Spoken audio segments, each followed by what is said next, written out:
My name is doctor इकराम आरिफ। आज जो हम टॉपिक डिस्कस करने जा रहे हैं वो है जॉइंट पेन, या उसको हम कहते हैं घुटने का दर्द, या उसको नी जॉइंट पेन कहते हैं। जो नी जॉइंट पेन है या घुटने का दर्द है, इसकी बहुत सारी वजूहात देखी गई हैं जो आप रोज़मर्रा ज़िंदगी में गलतियाँ कर रहे होते हैं। उसमें ज़्यादातर जो इलामात देखी गई हैं उसमें जो घुटने की या जॉइंट पेन के जो पेशेंट होते हैं, ज़्यादातर जब वो बैठ के खड़े होते हैं या आपके किसी जगह पे नीचे बैठे होते हैं या ऊपर खड़े होते हैं, तो उसमें उनका जॉइंट का जो पेन है वो बहुत ज़्यादा शदीद हो जाता है। दूसरी कंडीशन ये होती है कि जब कोई चढ़ाई चढ़ रहे होते हैं या आप सीढ़ियाँ चढ़ रहे होते हैं, उसमें भी होता है कि आपका जो जॉइंट पेन है वो वर्सन हो जाता है, मतलब बहुत ज़्यादा हो जाता है।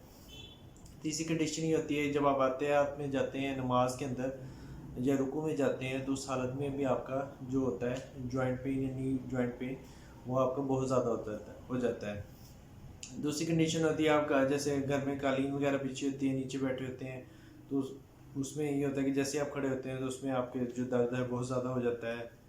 वॉशरूम के अंदर अगर आपके नीचे बैठने के लिए आप वॉशरूम यूज़ करते हैं, अगर कमोड पे नहीं बैठते, तो उसमें भी होता है कि जैसे आप बैठ के खड़े होंगे तो उसमें भी आपका दर्द बहुत ज़्यादा हो जाता है। कुछ घरों में जैसे सोफ़े के ऊपर बैठते हैं, तो सोफ़े के ऊपर बैठ के जैसे ही खड़े होते हैं तो उसमें ये हो जाता है कि आपका जो दर्द है बहुत ज़्यादा शदीद हो जाता है। तो ये बहुत सारी कंडीशन है जिसमें ये होता है कि आपकी रोज़मर्रा ज़िंदगी में आपने देखा होगा कि जॉइंट पेन के जो मरीज़ हैं उसमें ये एहतियात करनी चाहिए।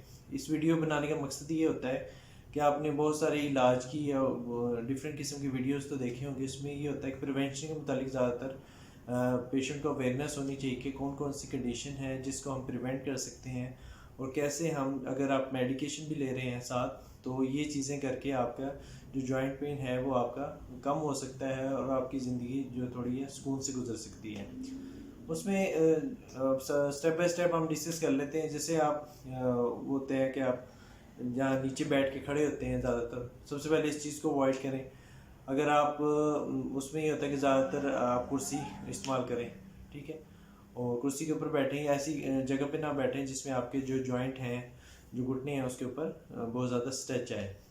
अगर आप नमाज़ पढ़ते हैं, उसमें ये होता है कि नमाज अगर आप खड़े होकर पढ़ रहे हैं, रुकू में जा रहे हैं, उससे दर्द ज़्यादा हो रहा है, तो आप उसमें बैठ के नमाज भी पढ़ सकते हैं।